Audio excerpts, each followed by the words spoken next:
예배드리기에 앞서 우리 기도하심으로 예배를 준비하도록 하겠습니다. 기도하겠습니다.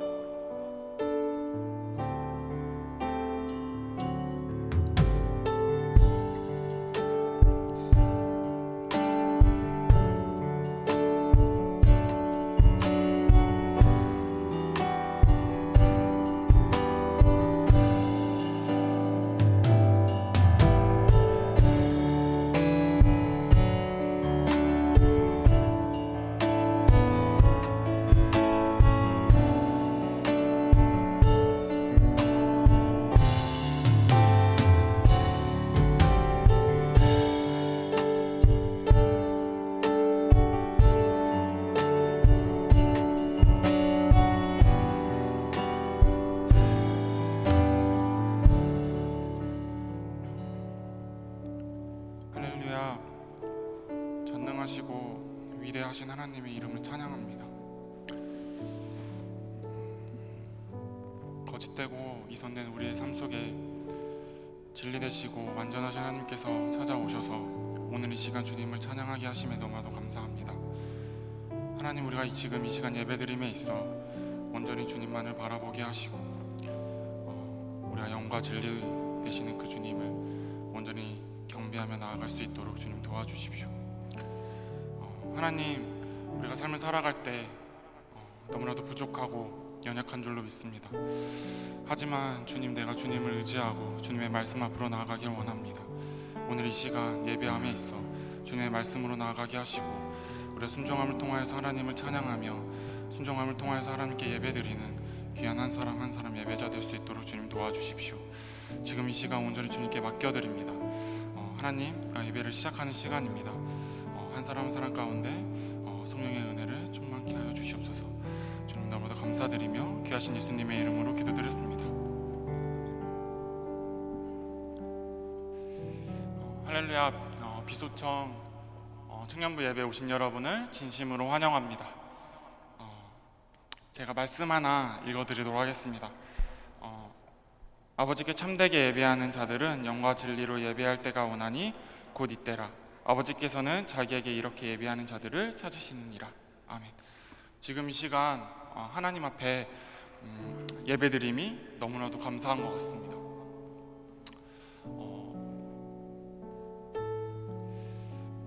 하나님께서는 오늘도 영과 진리로 예배하는 자들을 찾고 계십니다. 믿으십니까?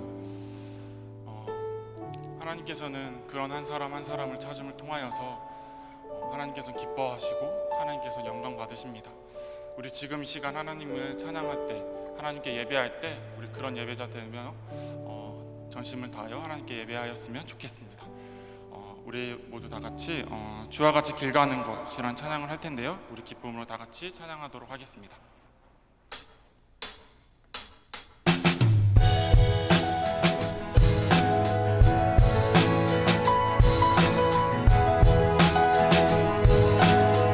주와 같이 길 가는 것, 주와 같이 길 가는 것 즐거운 일 아닌가. 우리 주님 걸어가신 발자취를 갈 텐데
주님 따라가리. 주님 따라가리. 한 걸음씩 또 한 걸음씩 주님 나와 영원히 함께 하시니 기쁨으로 걸어가리.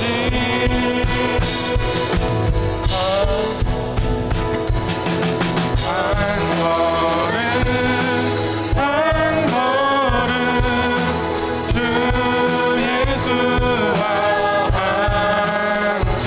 아멘. 날마다 부르는 것. 한 걸음 한 걸음 한 걸음 한 걸음 주 예수와 함께. 날마다 우리는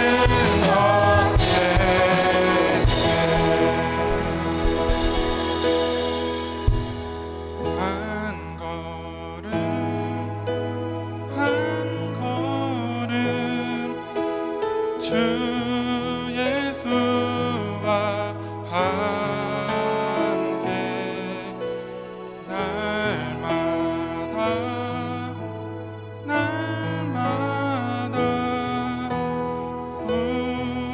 우리는 걷겠네.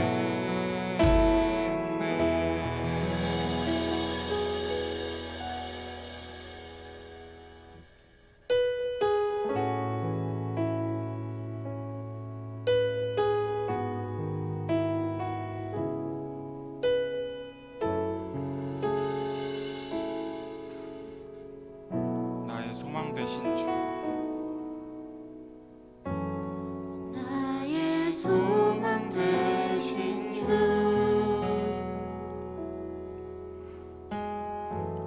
주를 바라봅니다.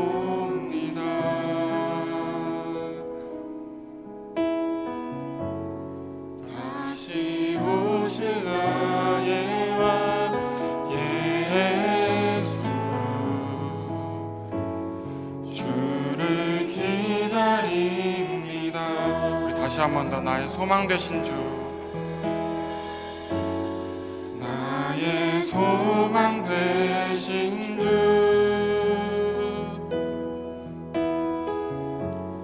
주를 바라봅니다.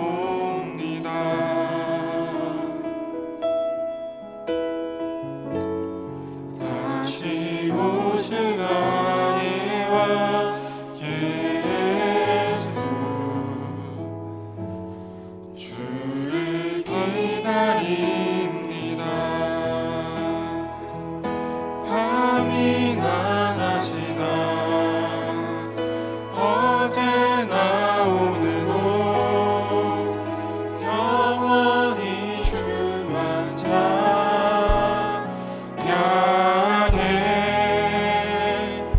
괴롭고 슬플 때 낭망하여 넘어져도 언제나 주만 찬양하겠네. 다시 한번 찬양합시다. 나의 소망 되신 주. 나의 소망 되신 주.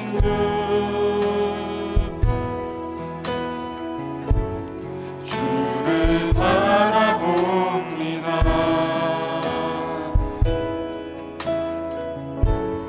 다시 오실 나의 왕 예수. 주를 기다립니다.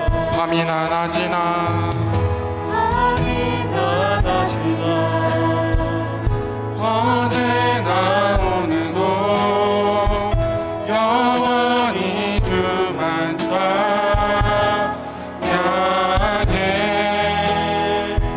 괴롭고 슬플 때 낭만하여 넘어져도 언제나 주만 찬양하겠네.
완전하신 나의 주, 완전하신 나의 주, 그의 길로 날 인도하소서. 행하신 모든 일 주님의 영광 다 경배합니다. 다시 한번 더 고백해볼까요? 완전하신 나의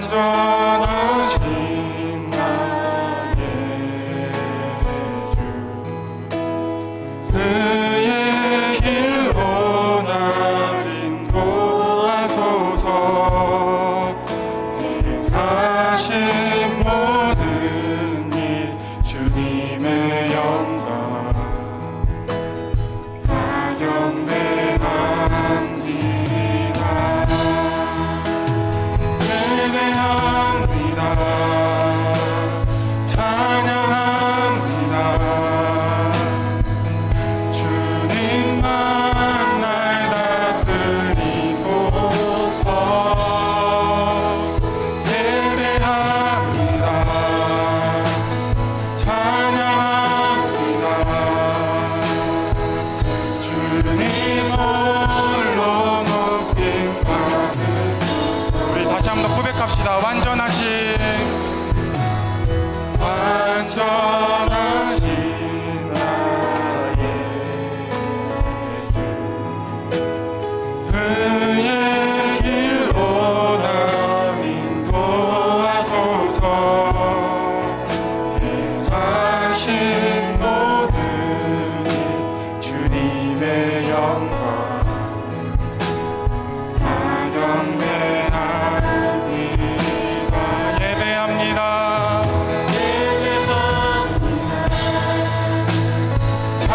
찬양합니다. 주님만 날 다스리소서. 예배합니다. 예배합니다. 찬양합니다. 주님 홀로 높임 받으소서. 예배합니다. 예배합니다. 찬양합니다. 주님만 날 다스리소서. 예배합니다. 찬양합니다. 주님 홀로 높임 받으소서. 예배합니다. 예배합니다. 찬양합니다. 주님만 날 다스리소서. 예배합니다. 찬양합니다. 주님 홀로 높임 받으소서. 우리 주인 되신 예수님께 다시 한번 더 예배합니다. 예배합니다. 찬양합니다. 주님만 날 다스리소서. 예배합니다. 찬양합니다. 주님 홀로 높임 받으소서.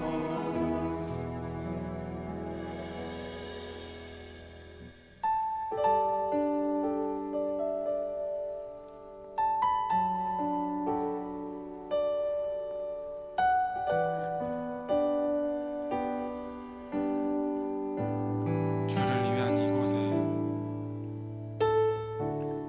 주를 위한 이곳에 예배하는 자들 중에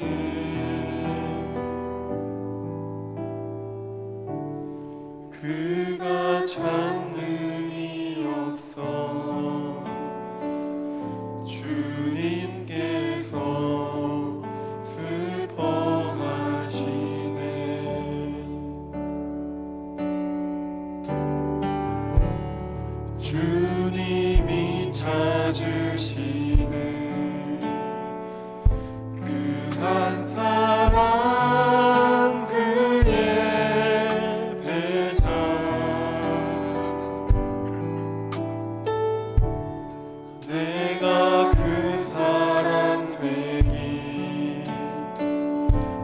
간절히 주께 예배하네. 주 은혜로 이곳에 서 있네. 주 임재에 엎드려 절하네. 그 어느 것도 나 필요 없네. 주님만 경배해. 주 은혜로 이곳에 서 있네. 주 임재에 엎드려 절하네. 그 어느 것도 난 필요 없네. 주님만 경배해. 다시 한 번 더 고백합시다. 주를 위한 이곳에, 주를 위한 이곳에 예배하는 자들 중에 그가 찾는 이 없어. 주님께서 슬퍼하시네.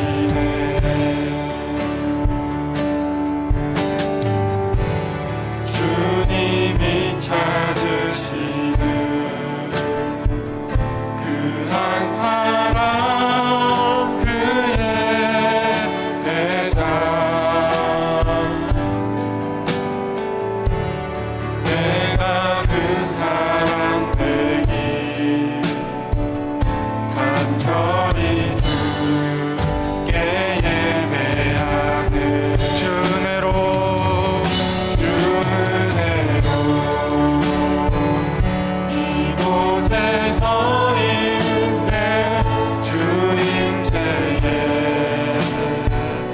엎드려 절하네. 그 어느 것도 난 필요 없네. 주님만 경배해. 주 은혜로 이곳에 서 있네. 주 임재에 엎드려 절하네. 그 어느 것도 난 필요 없네. 주님만 경배해. 그 어느 것도 그 어느 것도 난 필요 없네. 주님만 경배해. 우리 지금 이 시간 다 같이 기도하였으면 좋겠습니다. 우리가 매주 하나님 앞에 예배를 드리고 찬양하고 내가 주님은 나의 주님이시다라고 고백하지만 정작 우리가 삶으로 돌아갔을 때는 우리의 삶들을 다시 한번 돌아보았으면 좋겠습니다. 제가 한 주간 돌아보며 거짓되고 위선된 나의 모습들을 바라보며 내가 하나님이 원하시는 그런 예배자가 되지 않을 수 있겠구나라는 그런 두려움들이 내 안에 들었습니다. 우리 지금 이 시간 다 같이 기도합시다. 주님, 내가 주님이 원하시는 그런 예배자 되게 하시옵소서. 주님의 말씀에 따라 순종하며 하나님께 나아가는 자 되게 하시옵소서. 순종이 제사보다 낫다라고 말씀하셨습니다. 그 말씀에 따라 우리의 삶 속에서 주님의 말씀을 쫓아 살아가게 하시고 주님의 말씀에 순종하며 살아가게 해달라고 우리 기도하며 나아가도록 하며 더불어서 우리가 어린아이같이 정말 주님을 기쁨으로 매일 매순간 찬양하며 예배하는 그런 자 되게 해달라고 우리 지금 이 시간 다 같이 기도하도록 하겠습니다. 기도하겠습니다.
기도드리겠습니다.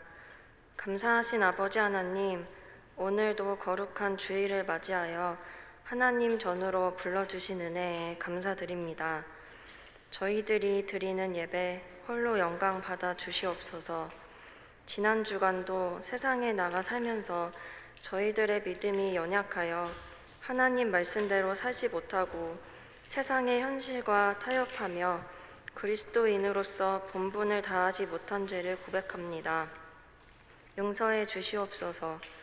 여전히 코로나19로 인하여 일상생활이 많이 제한되고 있습니다. 속히 종식되어서 저희들 함께 나와 예배드리고 원래의 일상으로 돌아갈 수 있도록 도와주시옵소서.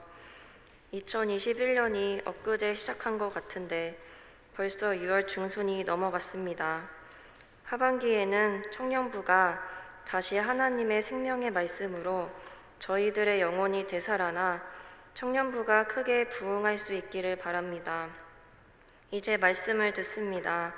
말씀 전하시는 김민성 목사님과 함께하여 주셔서 주님의 생명의 말씀 대신 대언하게 하여 주시옵소서. 우리를 사랑하셔서 우리를 위해 십자가를 지신 예수님의 이름으로 기도드렸습니다. 아멘.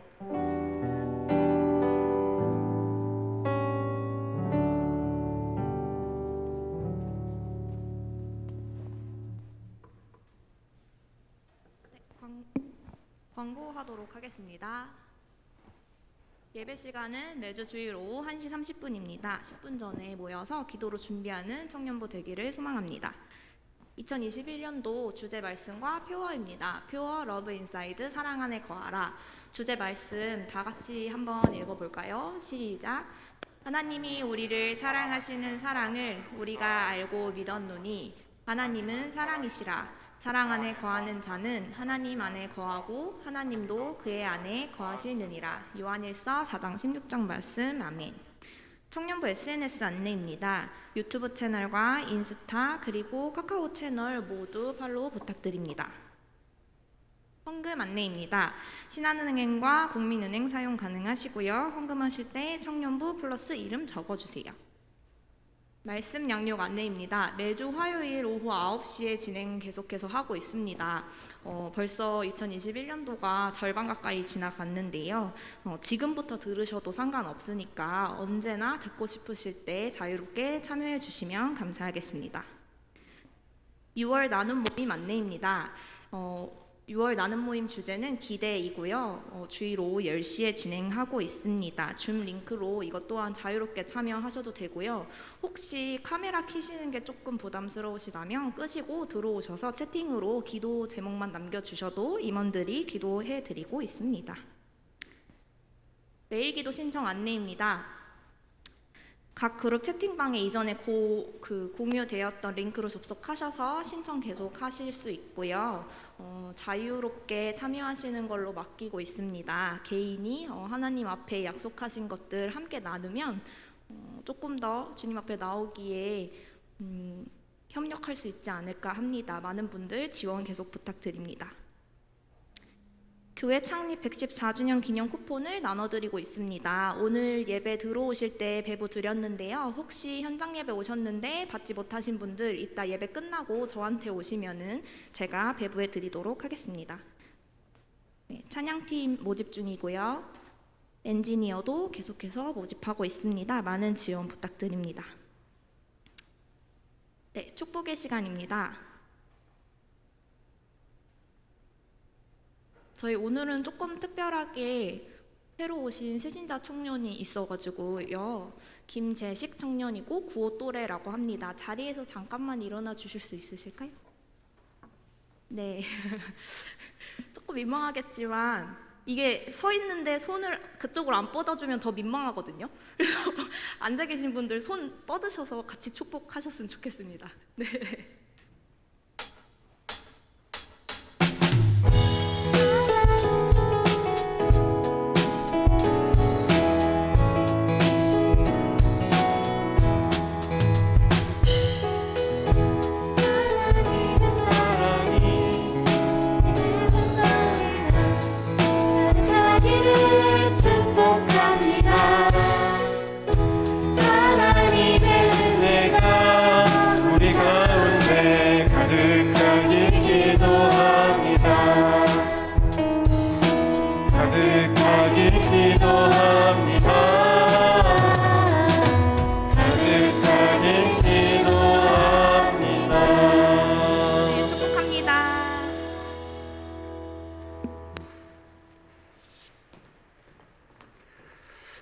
함께 봉헌하겠습니다.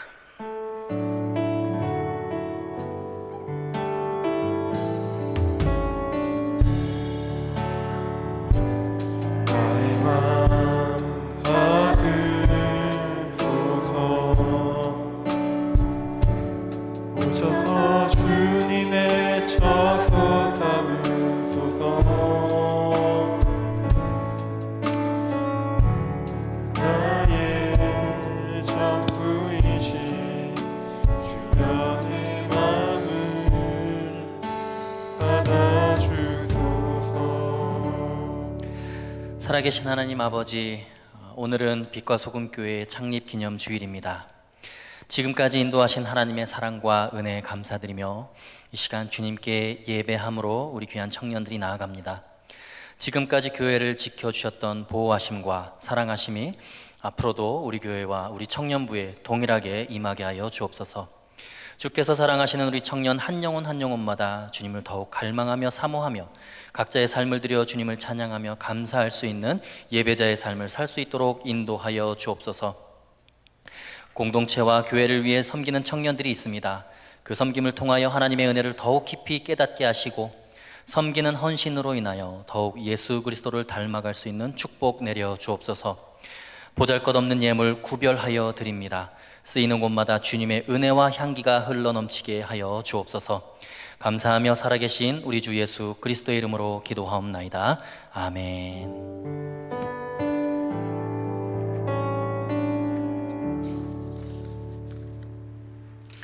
할렐루야.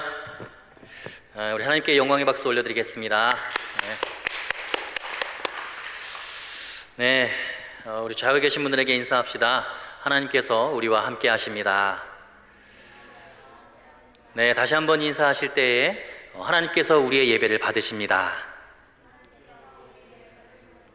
네, 그렇습니다. 하나님께서 오늘 우리의 예배를 받으시고 또 여러분들의 기도에 들어 응답하실 줄로 믿습니다.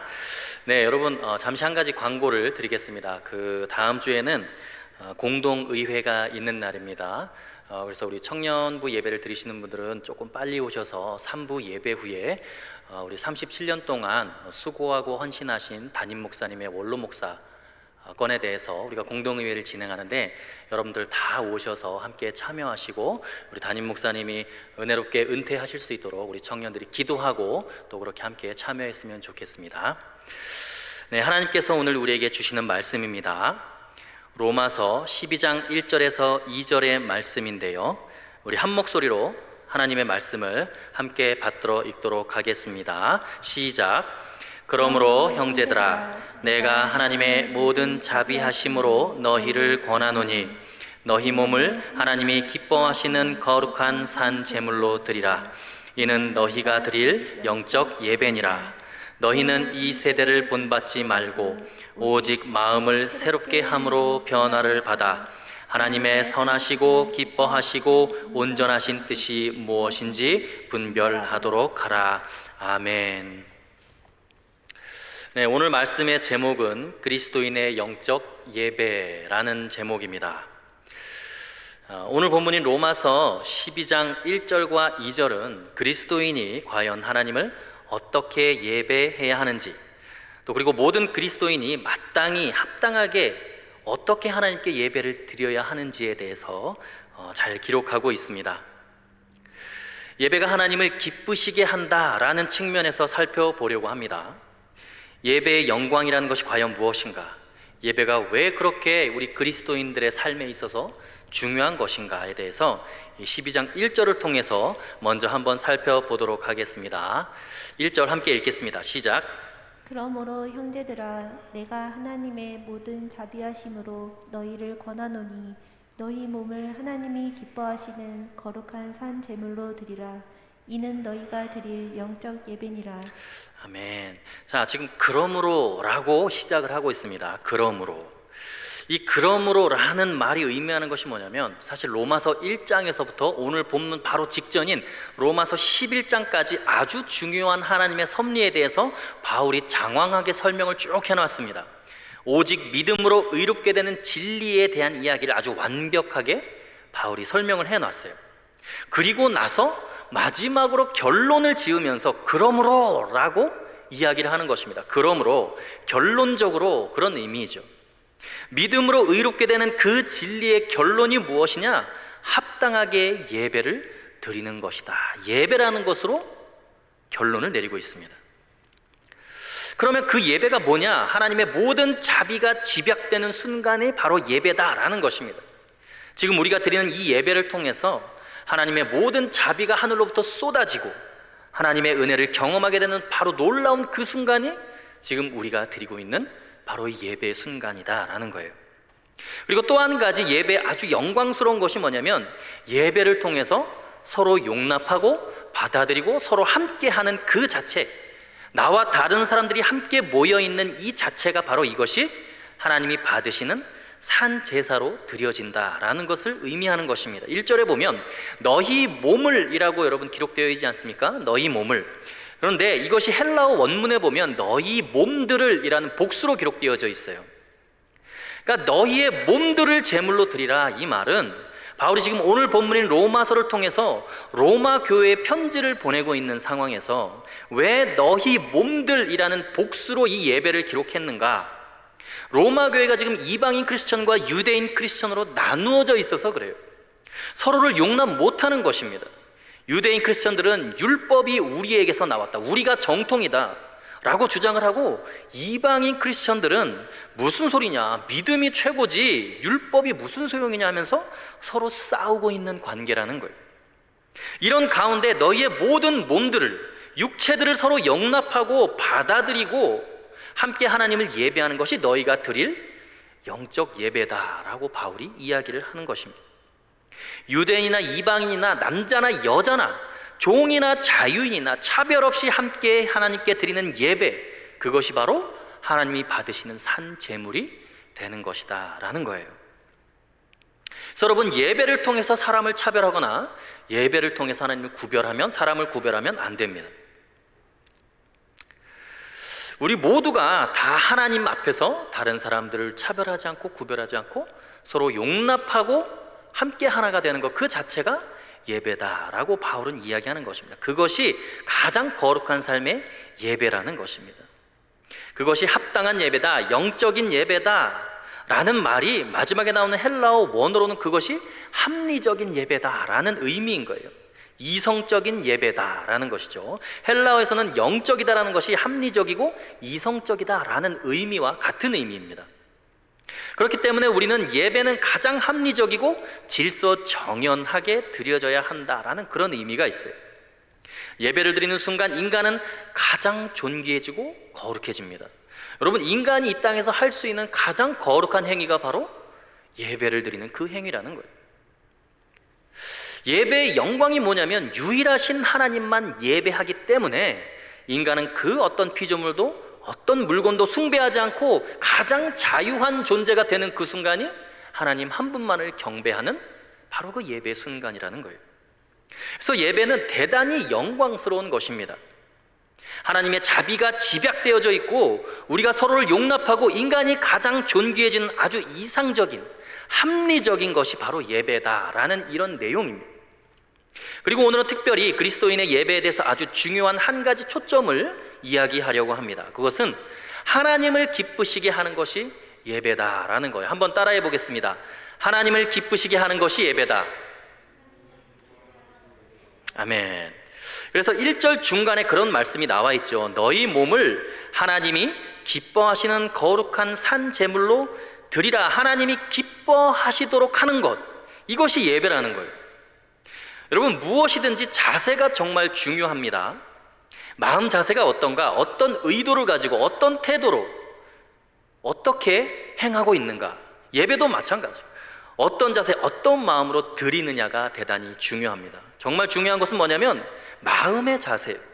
하나님 앞에서 어떤 태도로 내가 예배하고 있는가, 하나님을 기쁘시게 하고자 하는 마음, 어떻게 해서든지 하나님을 기쁘시게 해야겠다는 이 마음의 자세, 이것이 바로 예배의 가장 중요한 첫 번째 자세가 된다는 거예요. 오늘은 하나님을 기쁘시게 하는 이 예배, 그리스도인의 예배는 어떻게 드려야 하는가에 대해서 말씀을 나누려고 해요. 첫 번째, 하나님을 기쁘시게 하는 예배는 그 예배의 동기가 무엇이냐가 대단히 중요합니다. 그래서 첫 번째 살펴볼 것은 바로 예배의 동기라는 것입니다. 여러분, 예배의 동기가 뭐예요? 여러분이 오늘 이 자리에 또는 온라인으로 지금 예배를 드리고 있으신 분들, 이 자리에 나오신 이유가 무엇입니까? 예배를 드림으로 인해서 마음의 평안을 얻기 위해서 나왔어요?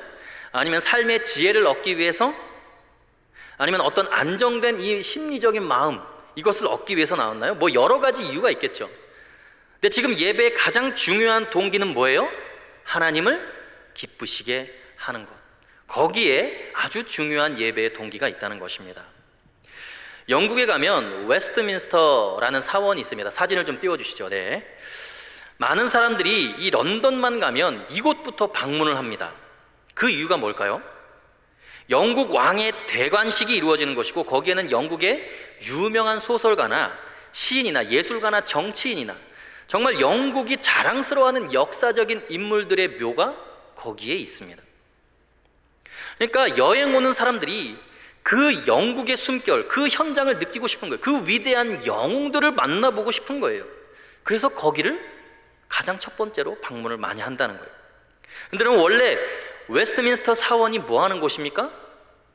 예배당이에요. 예배당. 하나님을 예배하기 위해서 건축된 곳입니다. 근데 너무나 많은 사람들이 그곳에 가는 목적이, 그곳을 방문하는 동기가 과거의 영웅들을 만나기 위해서, 영국의 화려함과 그 역사를 이해하기 위해서.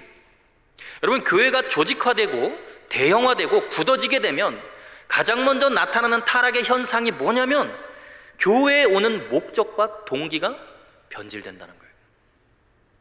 하나님은 안중에도 없고요, 하나님을 기쁘시게 하는 생각이 없이 교회에 와서 그냥 좋은 사람 만나서 좋은 교제하고 경제적으로 사회적으로 유익을 위해서 교회에 가는 것이 이 시대의 크리스천들의 모습이라는 거예요. 여러분, 이것은 동기 자체가 잘못되어 있는 거예요. 교회는 하나님을 기쁘시게 하기 위해서 예배를 드리는 곳입니다. 제가 예전에 섬겼던 교회에는 이렇게 설교단이 있고, 지금 우리 이 본당처럼 이 꽃꽂이가 아주 예쁘게 화려하게 되어 있었던 그런 교회였어요. 어느 날 제가 이 청년부 예배 설교를 막 하고 있는데 갑자기 마음이 아파오기 시작했습니다. 하나님 앞에 제가 너무나 죄송한 거예요. 이 꽃들이 큰 화병이 예쁘게 꽂혀져 있는데 이 예쁘게 꽃이 장식된 그 뒷면을 보니까 나무 판자를 대고 거기에 못을 박고 그 꽃을 고정하기 위해서 철사로 엮고, 아주 말이 아니게 뒷면은 너무나 지저분한 거예요. 여러분, 이 아름다운 강단의 화분은, 여러분 앞모습은 누가 봅니까? 사람들이 보죠. 여러분들이 보는 거예요. 청년들이 보는 거예요. 근데 여러분, 이 꽃 화병 뒤에 엉망진창인 이 모습, 이 뒤에는 뭐가 있습니까? 십자가가 있는 거예요. 물론 하나님이 뒤에도 계시고 앞에도 계시고 옆에도 계시고 여러분들 옆에 다 계시겠지만 제 마음에 그런 생각이 드는 거예요. 아, 저렇게 앞모습만 화려하고 뒷모습은 엉망진창, 다른 사람들 앞에 보이고자 하는 그 욕망, 잘 보이고 정갈하게 하기 위한 그 내 욕망이 그 꽃 화병에 그대로 담겨져 있는 거예요. 그러나 하나님이 보시는 나의 뒷면, 아무도 보지 못하는 나의 내면은 저렇게 지저분하고 엉망인 것이 마치 나의 모습을 보는 것 같다. 그래서 설교하면서 내내 가슴이 미어지고 하나님께 죄송한 마음이 들었어요. 그래서 제가 그 다음부터는 사람 기쁘게 하는 설교 절대로 안 하기로 제가 작정했습니다. 사람 보기 좋게 하려고 내가 예배를 드리고 있는구나, 사람이 듣기 좋은 말을 하기 위해서 내가 설교를 하고 있는구나. 여러분, 예배는 사람이 기준이 되어서는 안 돼요. 성경에는 무수하게 많은 사람들이 예배를 드리면서 하나님의 마음을 아프게 했습니다. 예를 들어서 하나님이 그것을 얼마나 싫어하는지 극단적인 처방을 내리시는 내용이 사도행전에 기록되어 있어요. 초대교회에 가장 위대한 사람 중에 한 명이 바로 바나바라는 사람이 있었어요. 근데 이분은 모든 사람에게 존경을 받았습니다. 그래서 자기의 전 재산을 팔아서 교회를 위해서, 그리고 선교를 위해서, 가난한 자들을 구제하는 것을 위해서 자신의 전 재산을 팔아서 내놓았어요. 하나님께 드렸습니다. 그런데 이분이 너무너무 훌륭하니까 아나니아와 삽비라라고 하는 이 부부가 시샘을 하는 거예요. 야, 우리도 저렇게 인정 한번 받아보자. 우리도 저렇게 위대해져 보자. 사람들에게 좀 인정 좀 받자. 그런데 그들도 어떤 재력가였나 봐요. 본인들의 재산을 다 팔아서 절반은 감추어두고 절반만 하나님께 드리면서 뭐라고 했냐면, 저희가 전 재산을 다 팔아서 하나님께 드립니다 라고 거짓말을 한 거예요. 여러분, 그 자리에서 그 둘은 죽임을 당했습니다. 여러분, 하나님 너무하지 않아요? 아니, 전 재산 팔아서 드릴 수도 있지만 한 절반 정도는 내가 가지고 나머지 절반을 드리는 것도 여러분 얼마나 귀합니까? 근데 하나님은 용납하지 않으셨어요. 생각해 보세요, 여러분. 교회 재산 절반 팔아서 바치고 죽임 당하면 얼마나 억울합니까? 하나님이 지금 초대 교회에 경고하시는 거예요. 첫 번째 예배부터 하나님을 기쁘시게 해야지 사람을 기쁘게 하고 사람들에게 인정받으려고 하는 것은 예배가 아니라는 거예요. 그런 마음을 뿌리 뽑으시려고 사람을 죽이시면서까지 이것을 사건화하신 거예요. 성경에 기록한 겁니다. 여러분, 예배의 목적과 동기가 그만큼 중요하다는 거예요. 만약에 이것이 상징적이고 아주 중요하고 특별한 하나님의 경고적인 메시지가 아니라 그냥 우리가 일반적으로 이렇게 예배 드릴 때 얼마든지 일어날 수 있는 일반적인 하나님의 역사였으면요, 오늘도 예배 끝나고 몇 명 죽어나갑니다. 저도 언제 죽을지 몰라요. 여러분, 하나님의 은혜인 것이죠. 우리는 하나님을 기쁘시게 하기 위해서 예배를 드린다는 사실을 여러분 철저하게 기억해야 돼요. 하나님의 마음에 합한 자라고 했던 다윗의 유일한 특징이 뭐였냐면 정말 하나님만을 기쁘게 하기 위해서 온전히 예배에 헌신을 다했던 사람이에요. 그래서 예배를 위한 성전도 하나님을 위해서 본인이 다 짓기로 작정했지만 하나님이 거절하셨어요. 허락하지 않으셨어요. 그 다윗이 어느 날 하나님의 법궤가 예루살렘 성으로 들어오는데 너무 기쁘고 감사해서 막 덩실덩실 그 왕이 춤을 춥니다. 체면 다 구기고 정신없이 하나님만을 생각하고 춤을 추다가 바지가 홀랑 벗겨진 거예요. 그러니까 백성들이 그걸 보고 낄낄거리고 웃고 난리가 난 거예요. 그런데 이 다윗은 오로지 하나님만을 위해서 감사하고 예배를 드리고 찬양을 했기 때문에 전혀 의식을 하지 못한 거예요. 그런데 이 다윗의 아내였던 미갈이 그 모습을 보고 다윗을 비난합니다. 그리고 비웃었어요. 조롱했습니다. 그랬더니 미갈에게 하나님이 저주하시고 죽는 날까지 아이를 갖지 못하게 하는 저주를 내리셨어요. 예배의 형식과 여러분 예식이 중요하지만 그 형식과 예식을 지키기 위해서 예배를 드리는 건 아니에요. 하나님을 기쁘시게 하기 위해서 때로는 그 형식이 파괴될 수도 있는 거예요. 격식이 중요한 것이 아닙니다. 여러분, 지금 우리가 예배를 형식에 맞추어서 드리고 있는데 우리가 이 예배 순서를 마음대로 막 바꿀 수 있을까요, 여러분? 생각해 보십시오, 여러분. 그게 가능할까요? 우리 장로교의 예배 형식에 대해서 그 전통을 지킨다는 것이 여러분 사실 몇 년의 전통입니까? 이제 우리나라 기독교, 개신교 100년 겨우 넘었어요. 2000년 기독교 역사에서 100년은 여러분 정말 아주 작은 순간이에요. 그러면 장로교는 어디에서 나온 것이냐? 칼빈의 종교개혁 이후에 스코틀랜드 장로교의 예배 형식이 우리 교회의 예배 형식이 되어 있는 거예요. 그 모델을 우리가 따르고 있는 것뿐이에요.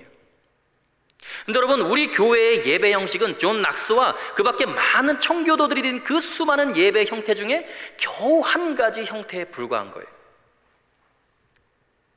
너무나 많은 예배 형식이 있어요. 장로교는 여러분 세계적으로 보면 아주 작은 교단 하나에 불과합니다. 우리의 예배는 아주 지역적인 한 가지의 예배이지 모든 교회를 대표하는 그런 예배 형식이 아니라는 거예요. 얼마든지 형식은 달라질 수 있습니다. 예수님이 성전에서 예배 드릴 때 우리처럼 이렇게 예배 드렸을까요? 그렇지 않아요. 12사도가 여러분 마가의 다락방에서 이렇게 예배 드렸을까요? 그렇지 않습니다. 그럼 뭘 의미하냐면 하나님을 정말 기쁘시게 하는 것이라면 얼마든지 그 형식은 하나님을 기쁘시게 하는 그 목적을 이루기 위해서 바꿔지고 변형되고 파괴될 수 있다는 거예요. 형식이 바뀌는 것 때문에 힘들어한다는 것은 여러분 하나님을 기쁘게 하기 위함이 아니고 나를 기쁘게 하기 위해서 그 전통과 형식을 고수하고 있는 것뿐이에요. 기독교 2000년 역사를 아주 잘 집대성한 기독교 신학자 성 어거스틴이라는 사람이 있어요.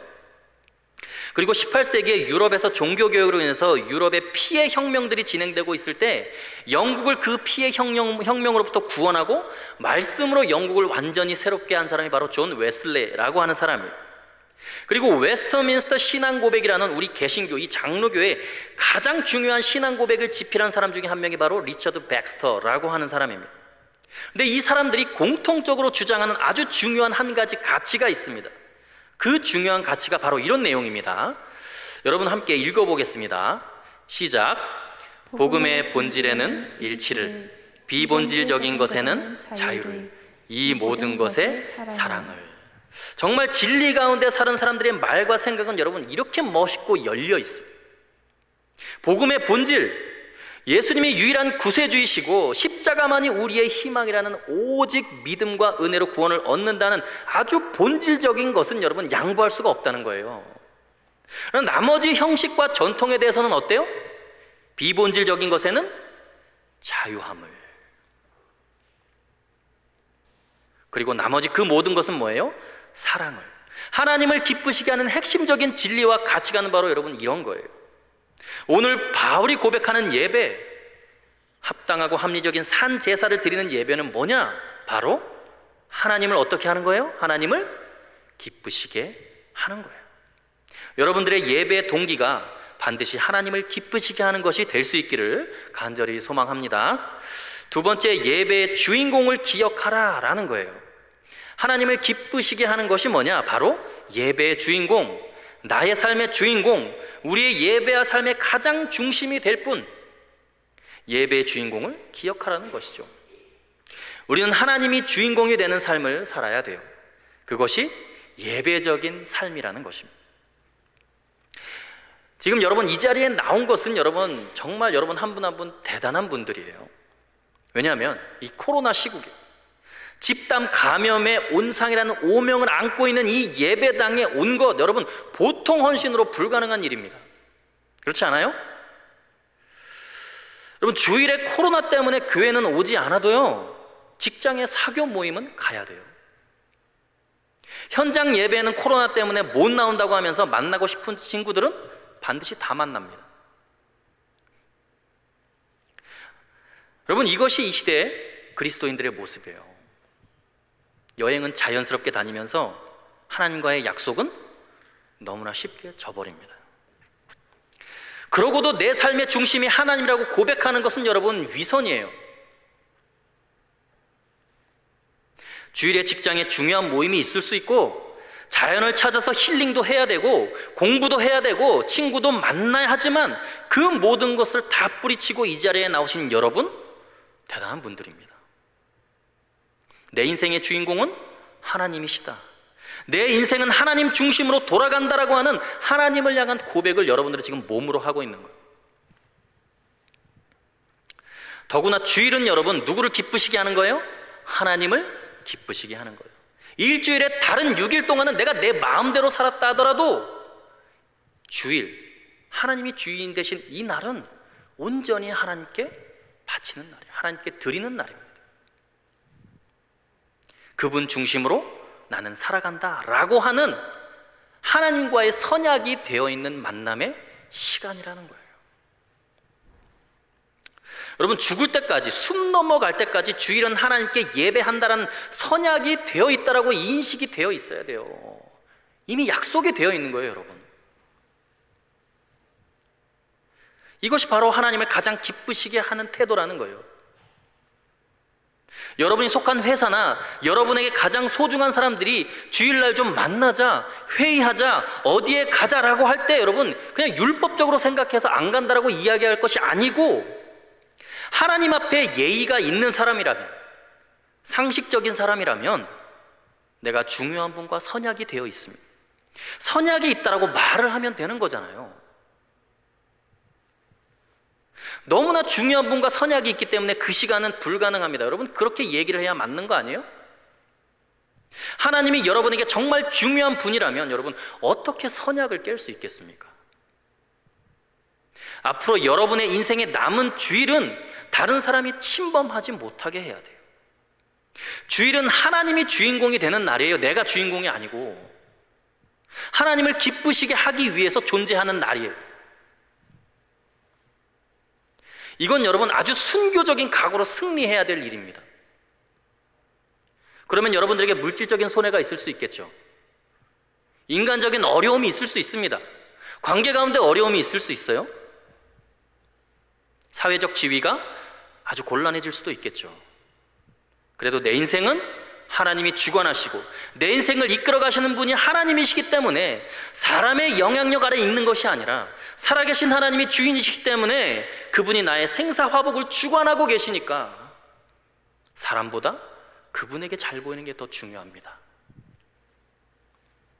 그분을 기쁘게 하는 것이 더 중요한 일이에요. 만약에 세상 사람들 눈치 보고 그렇게 행동한다면 하나님은 여러분 그냥 여러분들의 주변인에 불과해요. 여러분의 신앙의 시금석은 여러분의 주일 예배에 달려있다는 것이 여러분 명백합니다. 이건 타협이 없어요. 하나님을 기쁘시게 하는 예배란 어떤 예배냐? 그분이 주인공이 된다는 것은 뭐냐? 그분을 위해서 모든 예배의 순서가 진행되는 거예요. 여러분 오늘 우리 찬양팀이 찬양하는 거 여러분 보시고 함께 찬양했죠. 웨이커스라는 이름으로 여러분 새롭게 정하고 새로운 마음으로 지금 섬기고 있는데 여러분들 많이 기도해 주시고 많이 참여해 주십시오. 찬양팀 모집한다는 광고는 매주 나가고 있는데 전화 오는 사람은 한 명도 없습니다. 여러분 관심 가져주시고 참여해 주시면 좋을 것 같아요. 여러분 우리 찬양팀이 이렇게 찬양할 때 여러분 그 찬양팀이 찬양하는 고백이 어떻게 하면 우리의 고백이 될 수 있을까? 여러분 이걸 생각해야 되는 거예요. 야 오늘 제 머리가 왜 저러냐, 화장 왜 저렇게 진하냐, 여러분 이런 거 신경 쓰면 안 돼요. 찬양 한 소절 한 소절을 들으면서 마음으로 아멘 아멘 화답이 여러분들 마음 가운데서 나와야 돼요. 그래야 그들의 찬양이 우리의 찬양이 되는 거예요. 그들의 고백이 우리의 고백이 되는 것입니다. 여러분들 매주 설교 들으면서 어떠세요? 아 목사님 오늘 또 왜 저렇게 흥분하나, 왜 저렇게 소리를 지르나, 여러분 그런 생각 하십니까? 여러분 지금 사람의 강연 듣는 게 아니잖아요, 그렇죠? 여러분 제 개인적인 얘기 들으러 온 거 아니죠? 하나님의 말씀을 들으러 온 거예요. 단에 세우신 하나님의 사람을 통해서 오늘 이 시간 이때 나의 삶에 말씀하시는 하나님의 음성 듣기 위해서 여러분 이 자리에 나와 있는 거예요. 성경에서 데살로니가 교회가 복이 있다고 하는 이유가 뭐냐면 너희가 내 말을 들을 때 사람의 말로 받지 아니하고 하나님의 말씀으로 들으니 그것이 옳도다. 그러므로 그 말씀이 믿는 자 속에서 역사하느니라 라고 바울이 이야기를 하고 있습니다. 여러분 이 설교를 들을 때 하나님의 말씀으로 들어야 되는 거예요. 그래야 하나님이 주인공이 되는 거예요. 여러분이 헌금할 때는 어때요? 헌금할 때 여러분 액수, 금액이 크고 작음이 중요합니까? 그게 문제가 아니에요. 구제기관에 구제금 내듯이 그렇게 내면 안 돼요. 전능하신 하나님 앞에 예물을 드릴 때 그냥 종이돈 달랑달랑 손가락으로 집어서 바구니에 넣고 헌금함에 넣는 것이 아니라 토요일에 아니면 그 전주에 이미 깔끔한 봉투를 준비해서 정성껏 거기에 담아서 미리 헌금을 준비하는 거예요. 얼마를 드리든지 상관없어요. 단돈 100원을 드려도 그것이 나의 삶의 일부라면 정성껏 담아서 정성껏 드려야 되는 거예요. 하나님이 살아계신 것을 알고 있다면 그분을 기쁘게 하기 위해서 예물을 드리는데 주머니에서 그냥 꼬깃꼬깃 꺼내서 말이 안 되는 거예요. 있을 수 없는 일입니다. 필립 얀시라는 유명한 기독교 저술가가 있습니다. 그분의 책 중에 교회, 나의 고민, 나의 사랑이라는 책이 있어요. 이분이 이런 말을 했습니다. 이분이 이야기하는 교회의 존재의 가장 중요한 목적은 예배다라고 했어요. 근데 그분이 한 말 중에 이런 말이 있어요. 예배의 관람객은 우리가 아닐 뿐 아니라 오직 하나님만이 예배의 관람객이 되신다라고 그랬어요. 예배의 유일한 청중, 하나님만이 유일한 청중이시다. 여러분 우리가 예배 드리는 것은 여러분이 지금 관람객으로 그 자리에 앉아 있는 게 아니에요. 여러분이 청중이 아닙니다. 여러분들의 예배 드리는 마음과 모습을 보고 있는 하나님의 관람객이에요. 하나님이 유일한 청중이십니다. 우리는 앉아서 예배 드리지만 우리의 온 마음과 뜻과 힘을 다해서 그분을 높이고 찬양하고 그분을 만나고 그분을 기쁘게 하기 위해서 애를 써야 하는 자리가 바로 여러분이 앉아있는 그 자리예요. 유일한 청중은 하나님이세요. 비정상적인 자기 목적 추구가 예배의 요소가 되어서는 안 됩니다. 하나님께 버림받은 사울 왕의 모습을 보면 예배의 목적이 철저하게 잘못되어 있다는 것을 알 수 있어요. 예배의 주인공이 자기가 되기를 원했어요. 사무엘상 15장에 나오는 이야기를 보면 사실 너무나 가슴 아픈 이야기입니다. 사울 왕이 아말렉과의 전투에서 하나님의 말씀을 어기고 범죄를 하니까 하나님께서 왕의 자리를 패하겠다고 하셨어요. 그랬더니 사무엘 선지자의 옷자락을 붙들면서 막 애걸하면서 하는 말이 뭔지 아세요? 자기의 죄를 회개하는 것이 아니라 엉뚱한 말을 하고 있어요. 사무엘상 15장 30절의 말씀입니다. 함께 읽어보겠습니다. 시작. 사울이 이르되 내가 범죄하였을지라도 이제 청하옵나니 내 백성의 장로들 앞과 이스라엘 앞에서 나를 높이사 나와 함께 돌아가서 내가 당신의 하나님 여호와께 경배하게 하소서 하더라. 아멘. 내가 하나님께 경배하게 하소서, 예배하게 하소서 하면서 예배를 사모하는 것처럼 보이죠. 그런데 이 내용 전체를 보면 하나님이 주인공이 되는 것이 아니라 자기가 주인공이 되려고 하고 있어요. 왜 그래요? 지금 이 사울의 예배의 목적이 뭐예요? 자기가 범죄했으면 회개하고 애통해야 됐는데 그것이 아니라 자기를 높여달라는 거예요. 여기에 보면 하나님 앞에서 하나님을 청중으로 두고 예배를 드리는 것이 아니라 지금 청중이 누구로 되어 있습니까? 백성과 장로들이 청중으로 되어 있어요. 내 백성의 장로들 앞과 이스라엘 앞에서 예배 드리게 해달라는 거예요. 나를 높이사 자기를 높이게 해달라는 것입니다. 자기를 주인공으로 만들어 달라는 거예요. 이 예배를 통해서 선지자가 나와 함께 가야 하나님이 아직까지 나를 버리지 않았고 내가 예배 드리는 사람이라는 것을 다른 사람들이 볼 수 있지 않습니까? 그러니까 이 예배를 드리면서 좀 나를 좀 높여달라는 거예요. 사무엘 선지자가 나와 함께 옆에 있으므로 내가 하나님께 얼마나 소중한 존재인지 사람들이 그것을 좀 알게 해주십시오. 여러분, 이게 무슨 예배입니까? 그 하나님께 예배한다고 하는데 지금 30절에서 누구의 하나님이라고 이야기를 하고 있냐면 당신의 하나님 여호와께 경배하게 하소서, 당신의 하나님이라고 얘기하고 있어요. 나하고는 아무 상관없어요. 그냥 나는 예배를 통해서 하나님이라는 존재를 이용하고 있는 것뿐이에요. 예배를 통해서 내가 얼마나 경건한 사람인지 하나님께 인정받는 사람인지 백성들에게 알려주고 싶다는 거예요. 예배를 통해서 자기를 높여달라는 거예요. 예배의 주인공이 누구예요 지금? 사울, 사람, 인간이 예배의 주인공이 되어 있는 거예요. 여러분, 예배의 주인공은 목사가 아닙니다. 예배의 주인공은 성도들도 아니에요. 예배의 주인공은 유일하신 하나님 한 분이신 줄로 믿습니다. 그러니까 여러분들도 마찬가지예요. 예배를 드릴 때 자기가 드러나면 안 돼요. 무슨 일이 있어도 하나님만 높여야 되는 거예요.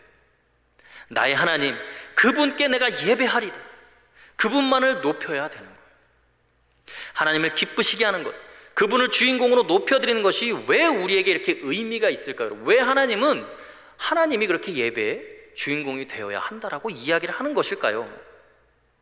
여러분, 그것이 우리가 가장 행복해지고 가장 위대해지는 길이기 때문에 그래요. 한 가지 예를 들어볼게요. 여러분, 청소년들이 유명한 가수나 아이돌 가수를 향해서 막 비명을 지르고 소리를 지르고 막 그들을 높이고 난리가 나죠. 제가 예전에 그 마포구에 있는 메스나폴리스라고 하는 그 주상복합 몰에 자주 놀러를 갔었어요. 근데 거기 한 번씩 놀러 가면 그 위에 타워 팰리스에 이 아이돌이 살거든요. 그 주변이 난리가 나는 거예요. 주말만 되면. 겨울에도 거기에 줄을 그냥 쭉 서서 추운 줄도 몰라요. 걔네들이 그냥 아주 난리가 납니다. 여러분, 왜 그러겠어요? 젊은 애들이. 누군가를 숭배하고 높일 때 인간은요, 마음이 기쁘고 감격하고 에너지가 충만해지는 거예요. 행복한 거예요, 걔네들이. 걔네들이 그걸 아는 거예요. 그러니까 누군가를 막 높이면서 본인은 말할 수 없는 기쁨과 자유함을 거기에서 누리는 거예요. 여러분, 아이돌과 같은 인간을 아무리 높여도 여러분 시간 지나면 실망하고 절망하고 버리게 돼요. 근데 영원하신 하나님, 가장 위대하신 하나님을 높일 때 우리는 최고의 행복을 느끼게 되는 거예요. 가장 위대한 존엄성을 찾게 되는 거예요. 그것에 대해서 시편 37편 4절에 이런 말씀이 있습니다. 함께 읽어보겠습니다. 시작. 또 여호와를 기뻐하라. 그가 내 마음의 소원을 내게 이루어 주시리로다. 아멘. 보세요. 또 여호와를 기뻐하라. 하나님 너무너무 좋습니다. 하나님 너무너무 위대하십니다. 하나님은 너무나 사랑이 많으십니다 하면서 하나님을 높일 때 그가 내 마음의 소원을 어떻게 해요? 이루어 주신다고 그랬어요. 이루어 주시리로다.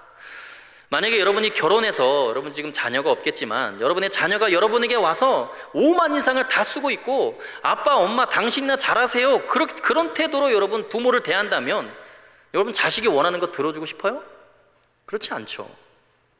사실 저의 큰딸이 엄청 무뚝뚝해요. 거의 남자아이보다 더 무뚝뚝한데 반면에 저희 둘째 딸은 애교가 너무너무 많아요. 아빠 너무 좋아요. 아빠 최고야. 막 이러니까 여러분 큰 딸에게 용돈 10,000원 주면 둘째 딸에게는 20,000원 주게 되는 거예요. 여러분 하나님을 기쁘시게 하고 예배 와서 하나님을 마음껏 찬양하고 하나님을 높이고 그분만으로 만족하면 하나님이 우리를 왜 만족시켜 주시지 않겠어요? 그러니까 하나님을 기뻐하고 하나님을 여러분들의 인생의 주인공으로 예배의 주인공으로 삼으면 하나님은 여러분들이 만족하게 해달라고 기도하시는 것 그 이상으로 여러분들에게 응답하실 줄로 믿습니다. 세 번째는 여러분 예배의 자세예요. 하나님을 기쁘시게 하는 것이 여러분 어떤 예배의 자세일까요? 저는 사실 예배를 드리면 예배의 자세라고 하면 사실 저희 부모님이 떠오릅니다. 저희 부모님이요 사실 토요일만 되면 방 청소 다 하시고 옷도 다림질 다 하시고 헌금도 아주 빳빳한 신권으로 은행 가서 바꿔가지고 그렇게 준비를 하세요. 그래서 제가 아니 뭐가 그렇게 토요일날 바쁘세요? 제가 물어보면 저희 부모님이 그런 말을 하셨어요. 토요일은 반경일이야. 토요일은 반주일이야. 그러니까 토요일은 깨끗하게 몸 정갈하게 하시기 위해서 목욕도 하고 은행 가서 신권 찾아서 헌금 깨끗하게 준비하고 하나님을 만나고 예배를 준비하기 위한 반주일이 바로 토요일이라는 거예요. 여러분 저는 그 모습이 잊혀지지가 않습니다. 여러분 생각을 해보세요. 이 시대 그리스도인들의 예배하는 태도는 어떻습니까? 더구나 여러분 코로나 시국에 온라인으로 어떤 모습으로 우리는 예배를 드리고 또 어떠한 자세로 삶의 현장에서 하나님을 찾고 하나님을 만나고 계십니까? 우리 믿음의 선배들은 이미 토요일부터 예배를 드리고 있었던 거예요. 다른 조금 큰 교회 청년들을 비롯한 요즘 다른 교회의 이 크리스천 청년들은요 예배 시간이 3시인데도 졸린 눈으로 온대요. 뭐 우리 교회 청년들은 그런 청년이 없지만 제 신학교 동기 목사들이 사역하는 교회 이야기를 들어보면 청년들이 토요일 하루 종일 새벽까지 싸돌아다니고 새벽까지 인터넷 속에서 헤매고 밤 늦게까지 영화관에서 시간 보내다가 피곤하니까 예배 시간에 와가지고 설교하고 영화하고 막 짬뽕이 돼서 난리가 아니라는 거예요. 힘들어한다는 거예요. 그래서 여러분 그 교회는 청년들이 너무 많이 막 졸아가지고 청년들 들어올 때 목베개 하나씩 준대요. 목 꺾이지 말라고. 여러분 예배는 정말 그 마음 자세가 중요한 거예요. 내가 어떻게 준비하고 참여하느냐, 하나님을 기쁘시게 하는 마음 자세, 그것이 중요한 거예요. 이사야서 58장 12절 14절에 보면 예배를 준비하는 마음이 잘 나와 있습니다. 우리 함께 읽어보겠습니다. 시작. 만일 안식일에 내 발을 금하여 내 성일에 오락을 행하지 아니하고 안식일을 일컬어 즐거운 날이라 여호와의 성일을 존귀한 날이라 하여 이를 존귀하게 여기고 내 길로 행하지 아니하며 내 오락을 구하지 아니하며 사사로운 말을 하지 아니하면 내가 여호와 안에서 즐거움을 얻을 것이라. 내가 너를 땅의 높은 곳에 올리고 내 조상 야곱의 기업으로 기르리라. 여호와의 입의 말씀이니라. 아멘. 여러분 14절의 이 말씀을 보면 내가 여호와 앞에서 즐거움을 얻는다, 그리고 땅의 높은 곳에 하나님이 올려주시고 하나님이 길러주신다는 것이 하나님의 약속의 말씀이라는 거예요. 여러분 하나님 앞에서 이렇게 되기 위해서 우리가 어떻게 행해야 하는가, 그것이 13절에 나와 있는데 그 앞 13절에 뭐라고 되어 있냐면 발을 금하라는 거예요. 발을 금하라. 갈 때 안 갈 때를 구별하라는 거예요. 오락을 행하지 아니하고 주일은 즐거운 날이다, 존귀한 날이다, 이렇게 고백을 하고 선포하고 생각을 해야 된다는 거예요. 그러면 하나님이 높여주시고 위대하게 만들어주신다는 거예요. 여러분, 이건 제 말이 아니에요. 성경이 얘기하고 있는, 성경이 기록한 것입니다. 주께서 하시는 말씀은 여러분 율법적으로 받아들이시면 안 돼요. 하나님께서 정말 여러분에게 복을 주시려고 하시는 말씀이라는 것을 여러분 믿기 바라요. 주일날에는요, 여러분 사사로운 길로 행하지 마세요. 정말 하나님을 즐거워하는 날입니다. 존귀한 날이에요. 세상의 모든 날과 구별된 거룩한 날이에요. 주일에 6일 동안은 여러분 마음대로 여러분이 마음껏 여러분 인생 사시지만 주일 하루만큼은 하나님의 날이에요. 그래서 이날만은 내가 하나님을 기쁘시게 하겠다라고 여러분이 결단하시면 하나님이 반드시 여러분을 높이시고 여러분을 위대하게 하시고 여러분을 길러주실 줄로 믿는 거예요. 한 힌두교 아주머니에 대한 이야기를 하고 설교를 마치겠습니다. 인도에서 사역하시는 선교사님 한 분이 해주신 이야기예요.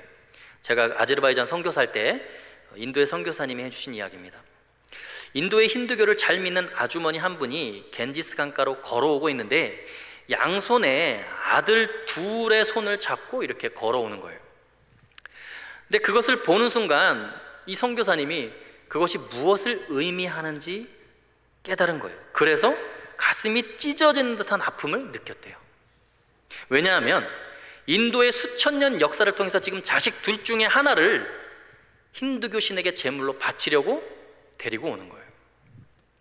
그걸 보면서 이 선교사님이 아버지의 심정으로 가슴이 너무나 미어져서 이 아주머니를 붙들고 말렸다는 거예요. 이러시면 안 됩니다.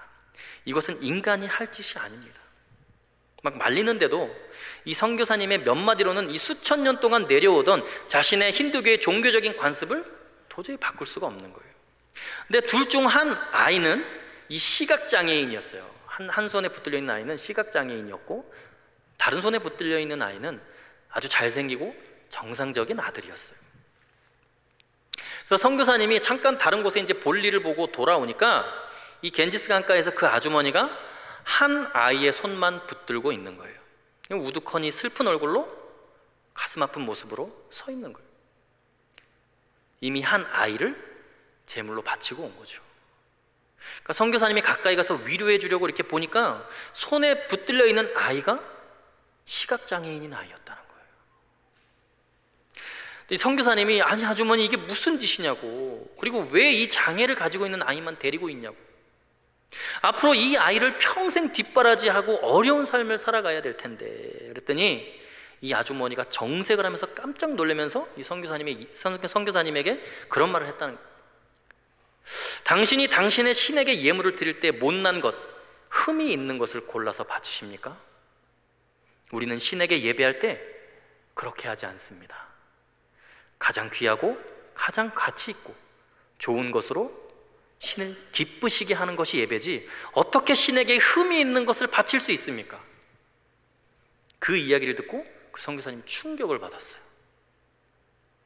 세상에 종교라는 것이 어떻게 이렇게 악하고 잔인할 수 있는가?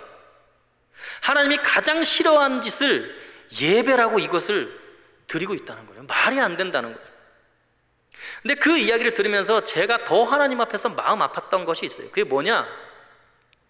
가만히 생각해 보니까 하나님은 우리를 기쁘시게 하려고 하나님이 예배를 완성하는 그 순간 하나님이 드리신 예물은 자기 외아들이었어요. 2명 중에 1명도 아니고 흠이 있는 아들도 아니었어요. 가장 존귀하고 사랑스러운 독생자 그 예수님을 십자가에서 벌거벗겨져 죽은 채로 그렇게 하나님은 우리를 위해서 당신의 예배를 완성하셨어요.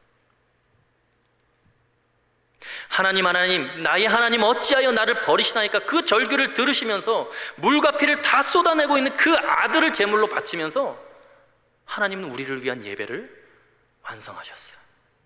우리에게 영원한 자유를 주기 위해서.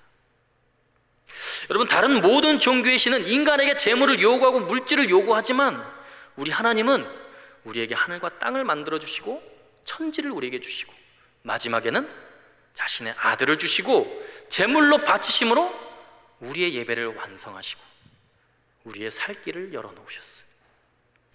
그렇다면 우리가 하나님을 예배하는 자세가 여러분 어때야 될까요?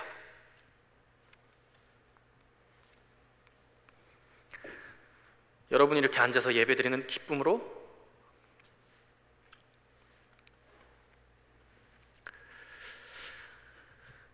그것을 기념하는 것이 오늘 이 예배입니다, 여러분.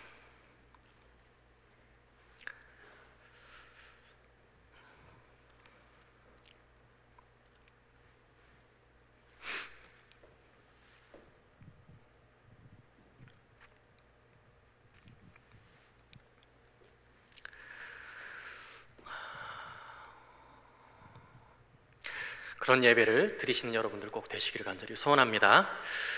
우리 빛과 성교회 청년부는 독생자를 내어주시고 우리를 위해서 예배를 완성하신 그 하나님께 감사함과 또 그 은혜를 기억하면서 주일만큼은 하나님을 예배하는 날이고 또 하나님을 만나는 날이라는 그런 믿음을 갖게 되시기를 여러분 간절히 소원합니다. 시간 함께 기도하겠습니다.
시간 함께 우리 자신을 올려드리며 기도하겠습니다. 하나님 아버지, 하나님을 온 마음을 다해 예배하는 예배자가 되게 하여 주옵소서.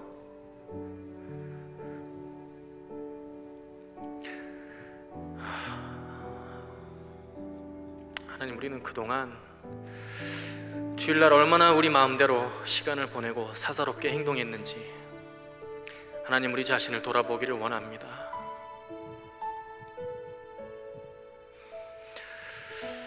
하나님, 독생자를 아낌없이 내어주신 그 사랑과 그 은혜를 기억하며 하나님, 죽는 날까지 그 은혜 기억하며 하나님 앞에 온전한 예배대로 살기를 소망합니다. 이 시간 자기 자신을 주님 손에 올려드리며 함께 합심하여 기도하며 나갑니다. 살아계신 아버지 하나님, 역사하시고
살아계신 아버지 하나님 감사합니다. 하나님께 드리는 예배에 목숨 거는 청년들 되게 하여 주옵소서. 성전에서만 예배하는 것이 아니라 삶의 현장에서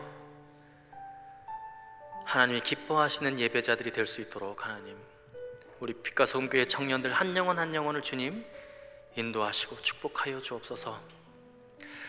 하나님, 남은 한 주간의 삶이 하나님께 예배하는 삶이 되기를 원합니다. 우리의 예배의 동기와 우리의 예배의 목적과 우리의 예배의 모든 태도가 하나님을 기쁘시게 하기 위한 태도와 동기와 목적이 될 수 있도록 하나님 인도하여 주시고 은혜 내려 주옵소서. 남은 일주일의 삶도 주님 손에 올려드립니다. 하나님, 삶의 역경과 고난의 순간에도 하나님 변하지 않는 하나님을 향한 그 갈망하는 마음으로 주님께 나가는 우리 청년들 될 수 있도록 축복하여 주옵소서. 예수님의 이름으로 기도하오며, 이제는 우리 구주 예수 그리스도의 은혜와 하나님 아버지의 크신 사랑하심과 성령님의 감화 감동 교통 충만 위로하심이 주님 한 분만을 우리의 삶의 주인으로 모시고 살기를 소원합니다. 온전한 예배자로 주님 앞에 설 수 있기를 소망합니다. 믿음으로 결단하며 삶의 현장으로 나가는 사랑하는 빛과 소금교의 모든 청년들 머리 위에 이제로부터 영원까지 함께 하시기를 간절히 축원하옵나이다. 아멘.